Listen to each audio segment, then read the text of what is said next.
It's June 5th, 2012. The Pulse still beats in the Big Three era, more than a lot of people still realize.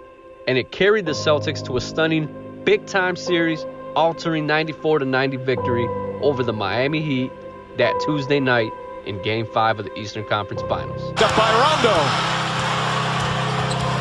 Rondo gets inside, flips it up, in and out. Garnett the rebound, back up. He's fouled, count it, and one. And the Celtics have come back within two with 2:02 to play. The truth came up big for Boston yet again and hit pretty much a game-sealing three to ice the game for good with 52 seconds left. Pierce for three. It's good. Paul Pierce from way downtown. And Boston leads by 4. The Celtics, whose eulogy was already being scripted a week prior, after they lost the first 2 games in Miami, had now led the series 3-2 and were in position to clinch the conference title with the win Game 6 Thursday night in Boston and head to a third NBA Finals in over the last 5 years.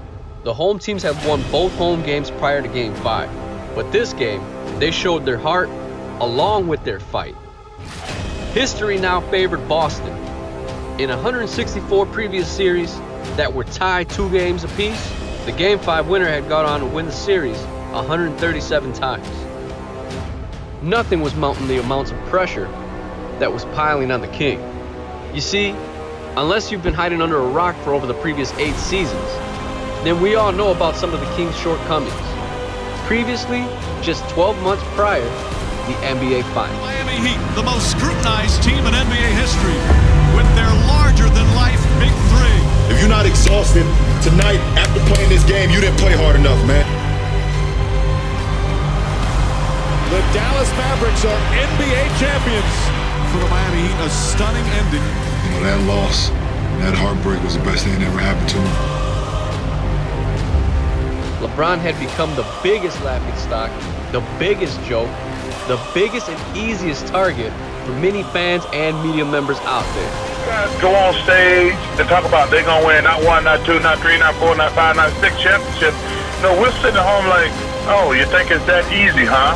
Now, look where you're at right now. You're at the bottom of the barrel again, just like everybody else. Taking shots every day from all angles, LeBron had grown a rep by many as a failure. We all know his circumstances in Cleveland his first 7 years weren't the greatest. Hell, I'd even go as far as saying that situation was straight up garbage.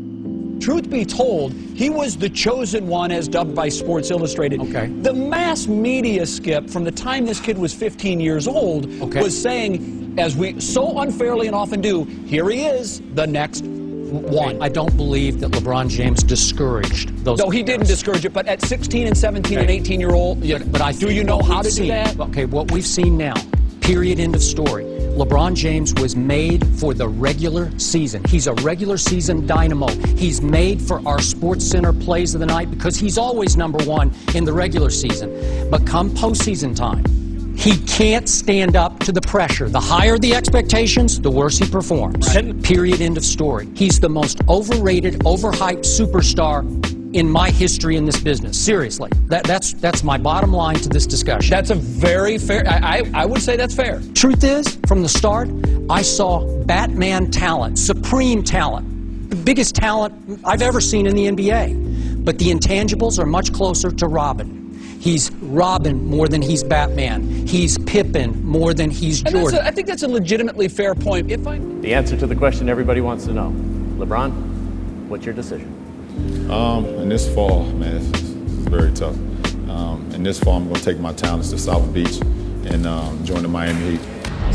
LeBron James is leaving the Cleveland Cavaliers to sign with the Miami Heat. He drives a stake into the heart of his hometown. LeBron took a lot of heat, and we took on that villain kind of role in a sense because for our brother, he was a villain, and we had to take on the same role as him. And it's a great feeling to look around here and you see, you know, a Finals MVP over there, see a multiple All-Star over there. You can't ask for more. You just got to go out and do it. But his game has come up short time and time again. And the one other thing that I want to say, Skip, before I leave this to you, and I'm dead serious about this. You got titles, King James, chosen one. None of the great guys, you know, they shun all of that until they won a championship. It's like he wants to be crowned with no rings. You don't get to do that. Skip's been saying you that gotta for get years. it done. And I've been holding off on it because I disagreed with Skip totally. But to lose in the finals the way that he did, and then to come out here with the smile on your face like that, the world is just beautiful. I don't understand it. Champions don't do that. They just don't. That's what I wanted to say. Sounds familiar. I never dreamed that I would see LeBron James not show up in the fourth quarter the way he did for 4 straight games in the NBA Finals. But then to come out and to say what he said in the aftermath of that press conference, people are just going to go back to their regular old life. Does it bother you that so many people are happy to see you fail? Absolutely not. Because at the end of the day, all the people that was rooting on me to fail, at the end of the day, they got to wake up tomorrow and have the same life that they had before they woke up today. They got the same personal problems that they had today. And I'm gonna continue to live the way I want to live and continue to do the things that I want to do with me and my family and be happy with that. So, they can get a few days or a few months or whatever the case may be on being happy about not only myself but the Miami Heat not accomplishing their goal, but they got to get back to the real world at some point. And to walk around all summer long, city to city, state to state, wherever he is, big fat smile on his face like, it's no big deal that we lost and I embarrassed myself in the NBA Finals. It's no big deal. I can't take it no more. Enough. I'm shocked. Enough. Yep, I'm shocked. Enough. I'm glad you're holding LeBron to a high standard again. Yeah. Because for a while you went back to, first he was held to Michael Jordan's standard, then everything was on Dwayne Wade. LeBron's just a role player, so he doesn't matter. So I like that you're doing that. First of all, the main reason they lost was the defense. Lack of defense. This is the best defense in the league. Hold on, Chris. This is the defense you were comparing to the Chicago Bulls of Michael Jordan and Scottie Pippen. And yet Dallas goes and shoots 57% from the floor, hits 13 of 19 threes. You knew that explosion was coming because they've been the best three-point shooting team in the playoffs. They got hot last night in that game. Now, individuals, no question, LeBron James wears a lot of this blame. Had the triple-double, give it a percent. Played well. Mainly it's the defense. They scored 103 points. That should be enough to win when you got the best. I thought LeBron James played defense.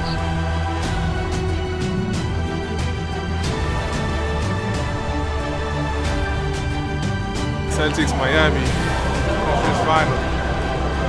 We won it, they won it, we're gonna get it. At the half, Doc Rivers said he was proud of you because you played through tough circumstances. How does this team navigate so easily the ups and downs and pressure of these games? Nothing's easy. We do it together, we don't do it individually, and when we do, we look bad. But when we do it together, we look pretty darn good. Much of the conversation tomorrow will be LeBron James choke, Dwayne Wade choke. But what about the notion that the Celtics, 1 through 12, 1 through 13, are just a better team? Well, first of all, the people that choked were us for thinking that the Boston Celtics didn't have a chance in Game 5, because I'm here to tell you, I didn't think they would. I thought they would lose this game. Yeah. Props to them. Coming into this series, I thought this series would be over in 5 games. Clearly, I was wrong about that because the Boston Celtics clearly are healthier. We knew that if they were healthy, they could easily be the favorites, considering the way they spanked the Miami Heat during the regular season. We look at the Miami Heat, and this is a team that everybody's looking at. LeBron James did not choke. Dwayne Wade did not choke. But at the same time, this is a results-oriented business, and they didn't get it done. Defensive rotations, they're not there. Sometimes they didn't even bother to get back on defense. Offensively, they seemed like there were no sets whatsoever. So you got LeBron James, you got D. Wade, you've got Eric Spoelstra, who is now on a hot seat, because if they don't get out of the Eastern Conference Finals, don't tell me everybody's going to be looking at him. This is bad. This is very, very bad, because it's one thing to go out. It's another thing entirely to go out the way they look like they're going to go out. I don't know about anybody else, but I'm not picking them to win Thursday night. I'm not doing it. Now knowing it's win 2 in a row or be done. Well, in situations like this, you can only focus on one game at a time, obviously.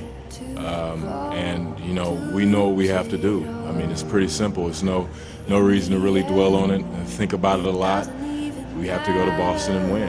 And we have to do whatever it takes to get that done. And we're not going to win there unless we do whatever it takes. So collectively, we just have to be mentally strong and focus on what we need to do to win Game 6. It's kind of hard to say. When you're in those situations and things are going so fast, you kind of play on instincts. I saw him back up. I gave me a step. I knew it was at my range. The shot clock was winding down, and just took the shot. That's just, being in those moments so many times and understanding what your team needs and being able to concentrate and get the best shot for us. I thought that was the best shot. Once I saw him back up, then I was able to knock it down. Down 3-2 and about to come up short yet again.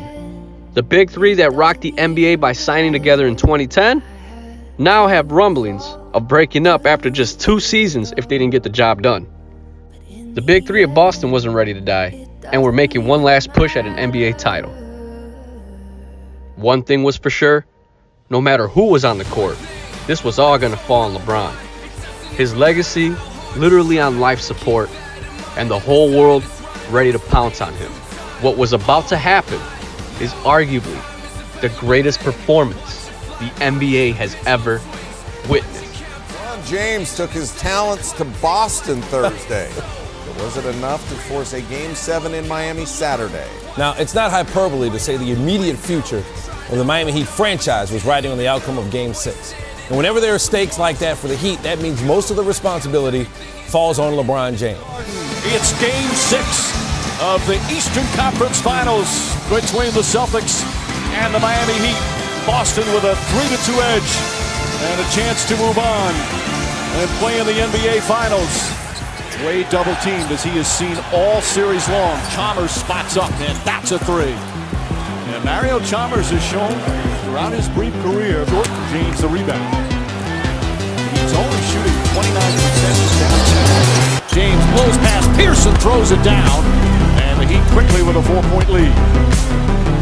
Good drive by James, a missed help right. And then the guard LeBron James. James with the jump shot is good. 3.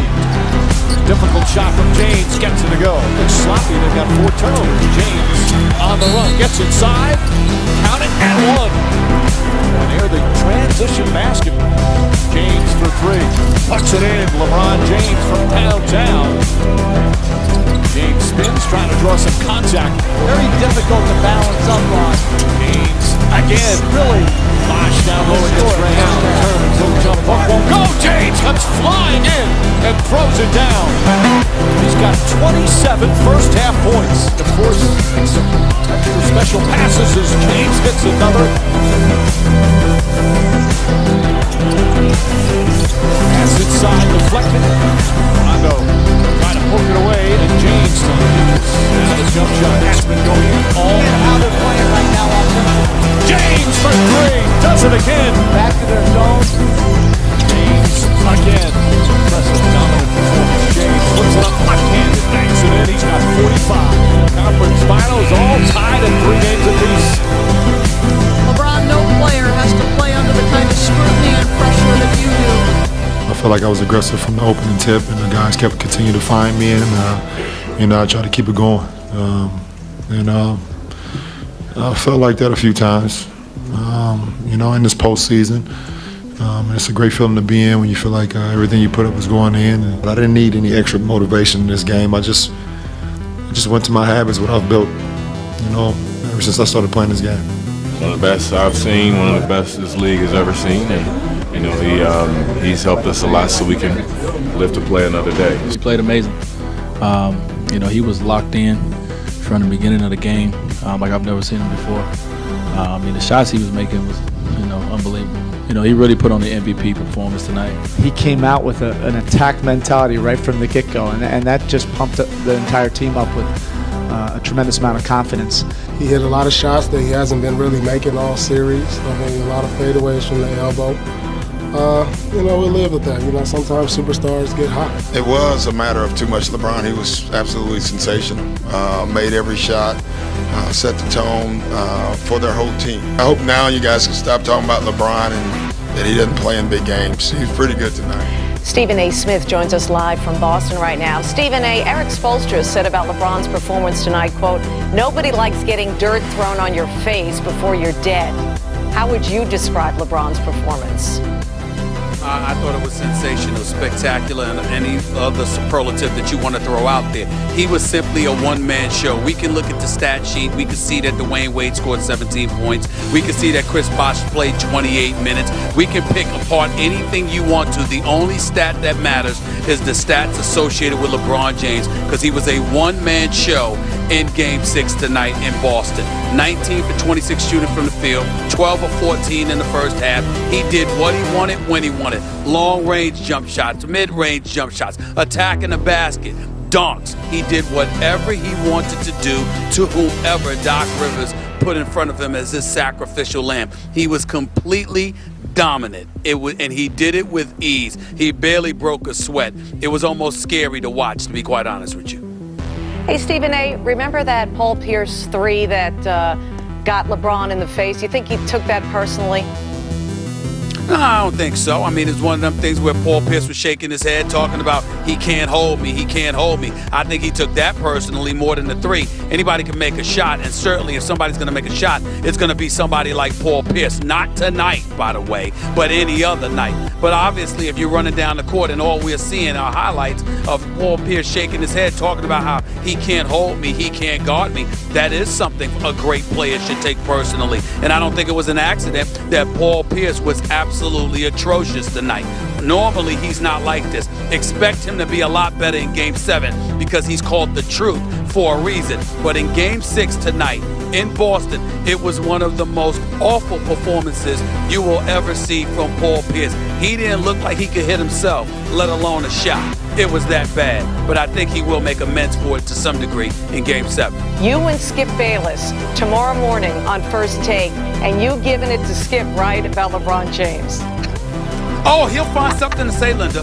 Trust me when I tell you, he will find something to complain about with LeBron James. Maybe the color shoes he was wearing, the color socks, maybe it was the color of his headband or his hairdo altogether. Skip Bayless will find something to complain about LeBron James tonight. You mark my words. Well, we'll be watching. Stephen A. Smith reporting from Boston. Thanks.